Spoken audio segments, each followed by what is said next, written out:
বন্ধুরা, আমি একটা নতুন পদ্ধতিতে বেগুন পোড়া বেগুন ভাতে যাই বলো আমি করে খাচ্ছি।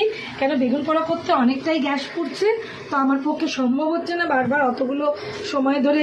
4টে বেগুন পোড়ালে এইটুকু হয়, আর সেটাতে এতগুলো লোক, যার জন্য আমি বেগুনটাকে এরমভাবে প্রেশারে সেদ্ধ করে নিয়েছি। প্রেশারের জায়গায় তোমরা যে কোনো পাত্রে এটাকে সেদ্ধ করতে পারো, কড়াতেও করতে পারো। এর মধ্যে পেঁয়াজ কুচি দেবো, ধনেপাতা কুচি দেবো, সবগুলো একটু বেশি করে দেবে কেন ভালো লাগবে।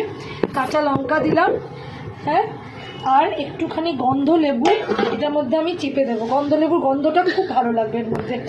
গন্ধ লেবু যেহেতু, সেটা একটুখানি বেশি করেই 2 পিস দিলে আরও ভালো লাগে। এর মধ্যে নুন দেবে পরিমাণ মতন। কাঁচা লঙ্কা দেওয়া আছে যেহেতু কাঁচা লঙ্কা দেওয়ার দরকার নেই। তারপর একটু কাঁচা তেল দেবে।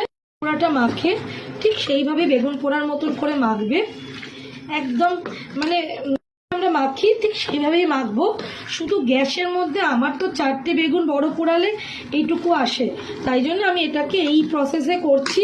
তোমরা বন্ধুরা এইভাবে করে খেও, খুব ইজিও হবে আর সুস্বাদু হবে। খেয়ে আমাকে জানিও।